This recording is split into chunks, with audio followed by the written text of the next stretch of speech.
Entonces, muy rápidamente siempre decimos que el aprendizaje de servicio tiene 3 características fundamentales.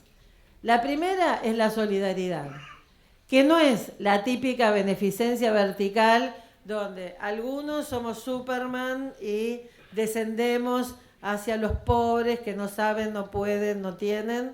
No, la solidaridad del aprendizaje de servicio es una solidaridad horizontal porque nos reconocemos como hermanos, nos reconocemos con igualdad de derechos, sabemos que si el otro está lesionado en sus derechos, si tiene una situación de dolor, como decían antes, la sentimos como propia y por eso en el aprendizaje de servicio lo importante no es tanto dar, sino compartir. Es más importante construir vínculos de paridad, de prosocialidad, lo llaman los especialistas, de reciprocidad, que sentirnos, como se dice en Argentina, que sentirnos Gardel. Es más importante que haya coprotagonismo con la comunidad y que nos tomemos el tiempo de preguntarle al otro qué es lo que necesitas, qué es lo que realmente te viene bien, cómo te gustaría que hagamos esto, que desembarcar, esto es muy típico de las universidades, con la planificación ya hecha y anunciarles, ustedes necesitan esto y nosotros se lo vamos a dar. En este tipo de vínculos se generan realmente una ida y vuelta entre la institución educativa y la comunidad que hace que se aprenda en la comunidad, se dé en la comunidad, pero que también nuestros estudiantes aprendan a ser ciudadanos de una manera protagónica. Y este es el segundo rasgo característico. Muchos habrán leído a este especialista norteamericano, Roger Hart, que habla de la escalera de la participación. Muchas veces, con la mejor de las intenciones, los docentes miramos a nuestros estudiantes como destinatarios de ayuda. Y hacemos todo lo posible por ayudarlos, pero en el fondo los dejamos en el lugar pasivo del destinatario. A veces hacemos que participen, que aplaudan, que hagan algo que les decimos que hagan, pero solo se hace bien el aprendizaje de servicio cuando los estudiantes son los dueños del proyecto, cuando son los protagonistas, cuando sienten que es de ellos y cuando hacen las cosas en primera persona. No sé si se llega a ver bien la foto. Me encantó, no sé si llegó la docente de Chubut, de Futalaufken. Es un jardín de infantes y una primaria que está en el Parque Nacional Los Alerces. Para los que no son de Argentina, es un maravilloso parque nacional en la Patagonia, un bosque prehistórico con especies de árboles que solo se encuentran en esos bosques, pero en un clima muy seco durante los veranos. Basta que algún turista descuidado deje una botella de plástico tirada para que se genere una chispa, se genere un incendio y se pierdan miles de hectáreas de bosque. Y este jardín de infantes, esta primaria, más tarde también la secundaria, reubicaron su huerta escolar para que en vez de producir 2 lechugas y 3 tomates, produjera plantines de estos árboles originarios, que son dificilísimos de cultivar. Miren, yo vi el proyecto y tienen que estar regados a goteo, a determinados horarios, con determinados cuidados. Los nenes del jardín son expertos, saben más de botánica de lo que yo aprendí en mi vida, y todos esos plantines que con tanto cuidado y tanto cariño aprenden a cultivar en el invernadero de su escuela, después son regalados en la comunidad para que todos juntos vayan con parques nacionales a reforestar el bosque. Y me encantó esa foto de la nenita de Sala de 4 años, que está con una pala que es más grande que ella, pero ella está cavando el hueco en medio del bosque incendiado porque ella iba a plantar su arbolito. Y cuando uno los escucha a los chicos contar sus proyectos de aprendizaje de servicio, yo ayer tuve la ocasión de hablar con algunos de los alumnos que ganaron el premio presidencial este año, uno escucha el orgullo que sienten porque en su escuela, porque en su universidad se hacen estas cosas, y cómo es su proyecto y están legítimamente orgullosos de él. Pero después está lo que es el protagonismo de nosotros como educadores. Perdón, yo les voy a pedir a los que están atrás si pueden abrir las puertas para que circule un poco de aire, porque me parece que nos estamos muriendo de calor aquí. Y que si por esas casualidades económicas tiene prendida la calefacción, que la apaguen. Porque me parece que estamos siendo un poquito más de los previstos. Bueno, entonces decía, el protagonismo de los educadores es acompañar y planificar el proyecto de manera de satisfacer las necesidades de la comunidad, pero también saber qué se aprende. No sé si se ve muy bien, esto lo saqué del formulario del premio presidencial de la Escuela Técnica que les comentaba antes. En este proyecto hay una asignatura que son las prácticas profesionalizantes, o sea, las prácticas que hacen los futuros técnicos antes de egresar, que es el eje central desde donde se desarrolla el proyecto. Pero después hay otras asignaturas como lengua o lengua extranjera o gestión de los ámbitos, donde asuntos como contabilidad se utilizan para ver los presupuestos de los materiales para la silla, donde el inglés es indispensable para traducir los manuales de los dispositivos electrónicos que están usando. Y de esa manera, en torno al proyecto solidario, es como que el currículum revive y cobra sentido. Y entonces, al menos en las asignaturas que tienen que ver con el proyecto, ya no se estudia para la nota. Necesitamos saber por qué la silla tiene que funcionar, las plantitas tienen que vivir y así sucesivamente.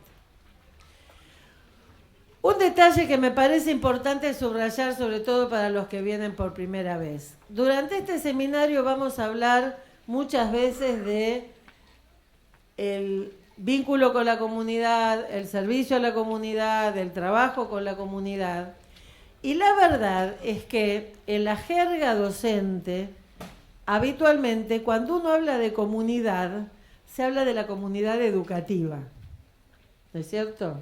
Ni hablar en las universidades donde se habla de la comunidad académica, en donde básicamente somos comunidades endogámicas, en donde gracias sí escuchamos a los padres, a los abuelos, alguna vez los hacemos venir para que cuenten un cuento, o en la universidad convocamos a los donantes cuando los necesitamos para financiar proyectos, pero si no, cuanto menos moleste el exterior, mejor. Eso es como la visión tradicional.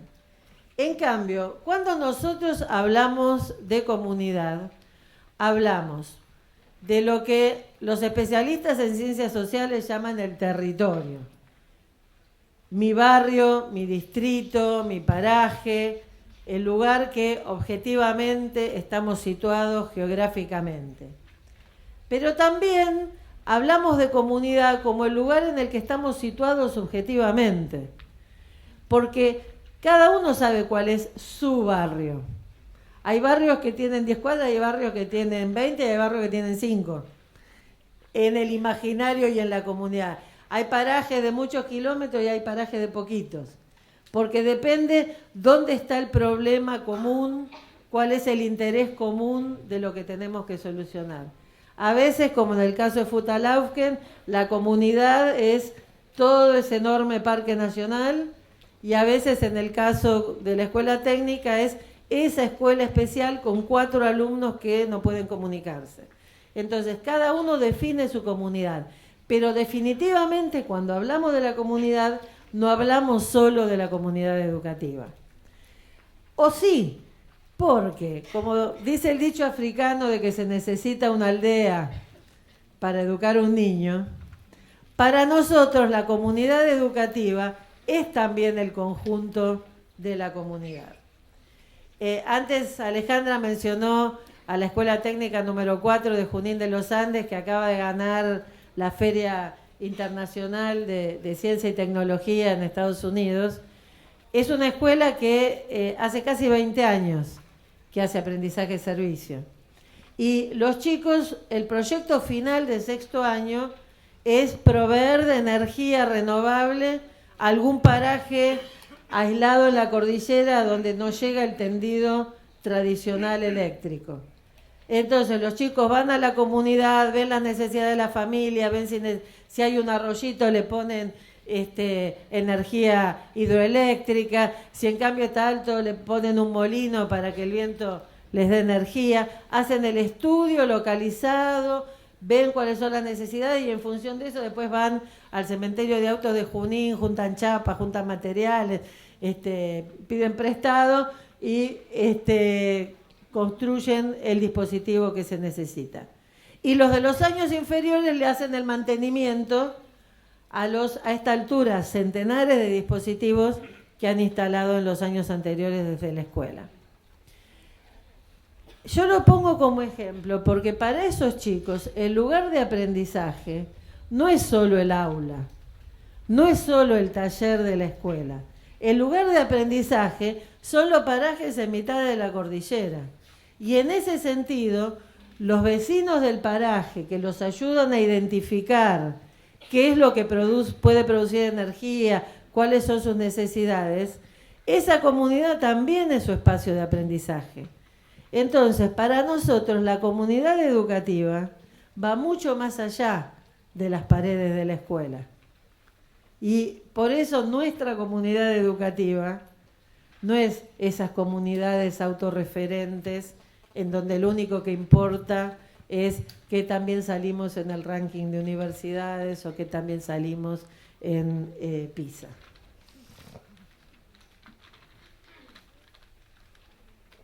Por estas y por muchas otras razones que no me voy a detener, el aprendizaje de servicio funciona en Argentina, funciona en América Latina y funciona en el resto del mundo. Miren, a veces nos confundimos y un malentendido que a veces surge es pensar que nosotros hacemos aprendizaje y servicio solidario porque tenemos muchos problemas, porque estamos en un lugar pobre y entonces necesitamos ser solidarios. Miren, este año conocí a la que coordina el equivalente de CLAIS en Suiza. Y uno a veces visto de afuera dice, ¿qué problema van a tener los suizos? Pero los suizos hacen aprendizaje-servicio porque les interesa formar a sus estudiantes y a sus jóvenes como ciudadanos activos y participativos que sepan identificar qué cosas pueden funcionar mejor aunque funcionen bien. Y que si hay alguna cosa que no funciona bien, la puedan solucionar. Y entonces están poniendo energía solar donde había energía convencional. Hay nenes de la primaria que están yendo a decirle al jefe comunal que los juegos del parque están muy anticuados y que ellos diseñaron juegos mejores y van y le diseñan los juegos y el municipio los hace. Y entonces hacemos aprendizaje-servicio porque tiene sentido. Porque tiene sentido para la comunidad, pero porque tiene sentido para nosotros como educadores y como estudiantes. Y en ese sentido siempre decimos que el aprendizaje de servicio, y digo, detrás de esta diapositiva hay muchísimas investigaciones que después pueden buscar, pero no me puedo detener ahora, pero hay mucha evidencia que muestra que se necesita saber mucho más para hacer cualquiera de los proyectos de aprendizaje de servicio de calidad que están presentes en esta sala, que para aprobar las pruebas de PISA, un test estandarizado o la prueba escrita del miércoles. Entonces, hace falta también decir, el aprendizaje de servicio es una política educativa inclusiva porque rompe el paradigma tradicional de a los estudiantes vulnerables tenemos que mirarlos como destinatarios y beneficiarios de la acción de los que sabemos y podemos. Los chicos de la Escuela Especial de General Villegas, ellos están construyendo. Los chicos con síndrome de Down están eliminando las barreras arquitectónicas para que los chicos de la escuela para no videntes puedan circular con más facilidad, para que sus compañeros con sillas de ruedas puedan circular con más facilidad. A mí me conmovió ver este año cuántas escuelas de las que nosotros llamamos especiales se presentaron al premio presidencial y como chicos, que a veces pensamos en ellos como pobrecitos, tienen la dignidad de ser los que en su ciudad son los que promueven la donación de sangre, son los que mejoran la circulación en su ciudad, los que generan huertas para organizaciones comunitarias, los que apadrinan plazas. Estos son solo algunos ejemplos. Miren, un año nos entretuvimos en ver la situación social de los estudiantes de las escuelas que habían ganado el premio presidencial. Y más de la mitad de las escuelas que habían ganado el premio presidencial estaban en áreas que el ministerio consideraba zonas vulnerables. Pero esos chicos no solo les decimos que tienen derechos, les decimos que ellos tienen la dignidad también de asumir responsabilidades, de asumir compromisos y que son capaces de hacer cosas por sí mismos, que no tienen que quedarse sentados esperando a que venga, hoy será la señorita maestra y mañana el puntero de turno, a darles una dádiva y decirles qué tienen que hacer. Son capaces de pararse en sus dos pies y hacer el bien por sí mismos y de mejorar su vida y la de su comunidad por sí mismos. Bueno, dicho esto, en la última media horita que todavía me aguantan, ¿sí? No están destruido el calor. Bueno, ya está más fresco. Bueno, entonces, el tema de la segunda parte es el guión. El guión entre aprendizaje y servicio solidario. Por dos cosas. Primero, digo, una aclaración. A nivel mundial se habla de aprendizaje de servicio y en América Latina hablamos de aprendizaje de servicio solidario. Porque para nosotros sabemos que ser solidario es trabajar juntos, es ir de la mano, es hacer las cosas en comunidad y no solo dar dádivas. Por eso nos gusta decir más solidaridad que servicio. Pero mantuvimos lo del inglés del guión entre aprendizaje y servicio. Podríamos decir que vamos a hablar de la articulación entre el aprendizaje y el servicio solidario. Pero la verdad es que aunque hay muchas maneras de escribir y de abreviar aprendizaje y servicio, los colegas chilenos dicen A+S, y yo a veces no sabía de qué estaban hablando hasta que me di cuenta que traducido al argentino era A+S. Pero nosotros, más que el más o el menos, este guión para nosotros es como, ¿vieron el punto de equilibrio de las balanzas o del sube y baja? Y yo elegí la figura del sube y baja, porque en un proyecto de aprendizaje-servicio, a veces hay momentos en donde enfatizamos lo que se necesita aprender. Hay momentos en donde tenemos que enfatizar qué es lo que necesita la comunidad. Pero es siempre un delicado equilibrio para que no nos convirtamos o pretendamos convertirnos en una sucursal del Ministerio de Acción Social, ni estemos usando a la comunidad porque en la comunidad aprendemos muchísimo y terminemos instrumentalizando a la comunidad.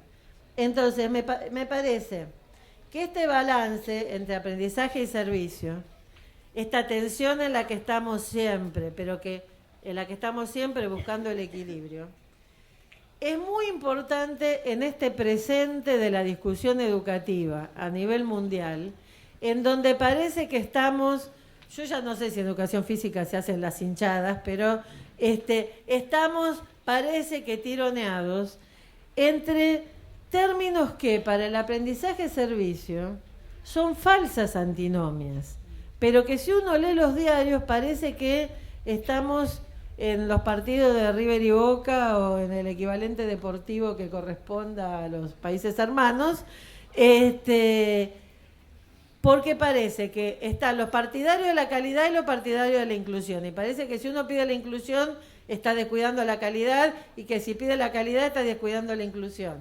Que si se concentra en la formación científica, la formación ciudadana es una pavada, y parece que si uno dice que hay que formar ciudadanos, se está diciendo que no hay que aprender matemáticas. Son estos discursos completamente irracionales que están instalados muchas veces en nuestros sistemas. Yo tuve la oportunidad, me invitaron a hablar en la sede de la UNESCO en París en junio, y llegué y había una huelga docente en donde había docentes franceses enfurecidos contra la reforma curricular con carteles que decían: el latín no se negocia.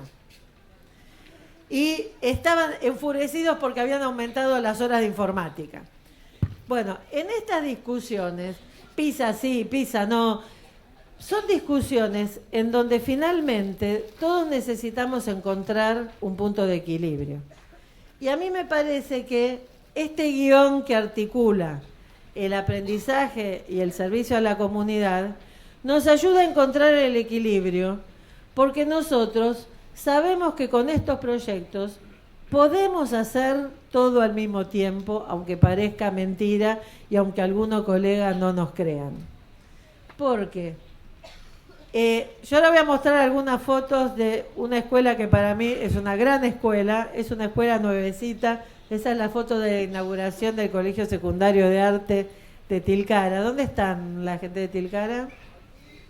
Hola, muy bien. Están ahí al fondo. Bueno, en esa escuela de Tilcara es una escuela de arte en donde en el departamento de música se les ocurrió trabajar sobre algo que para la Quebrada es algo muy importante, que son los instrumentos de tradición originaria. Los argentinos sabemos, o los bolivianos y los peruanos sabemos que el siku es esa flauta que está, especie de flauta, que en realidad es un órgano manual que es muy difícil de tocar, que a veces tiene 2 y 3 líneas afinadas distintas, y en donde los viejos artesanos que saben construir y reparar los sikus no dan abasto, los ancianos, y en la vida cotidiana de la Quebrada, en donde las bandas de sikus acompañan la vida cotidiana, los bautismos, los nacimientos, los funerales, es un artículo de primera necesidad y es también tan importante para el nucleamiento de los jóvenes como lo es en la cultura rioplatense la murga, como lo es en Brasil la escola do samba.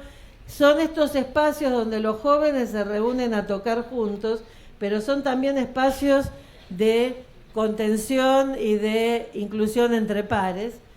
Y entonces la escuela, el Colegio de Arte, aprendieron a reparar y a construir sikus. Pero no se quedaron solo en el aula. En el aula, ahora voy a volver a esta diapositiva, sino que hicieron talleres para que otros chicos de la comunidad, aunque no vayan a la escuela de arte, aprendan a hacer sus propios sikus y puedan tener sus propias bandas de sikus. Yo me enteré que se pueden hacer sikus con caños de PVC, con caños de electricidad, que se pueden hacer con muchos materiales. Bueno, pero me encantó esta foto, donde está un alumno afinando un siku con un afinador electrónico. Yo en mis tiempos la guitarra la afinaba con un silbato y nunca lograba afinar bien mi guitarra. Pero los chicos afinan el siku a la perfección con el afinador electrónico. Porque es una escuela donde la tecnología no está peleada con las artes, es una escuela donde se puede ser formado como buen profesional y al mismo tiempo como buen ciudadano, donde se están preparando para su futura carrera profesional como luthiers autóctonos, pero también se están formando como buenas personas y buenos ciudadanos. Díganme si no es una escuela que está haciendo todo al mismo tiempo y lo está haciendo bien.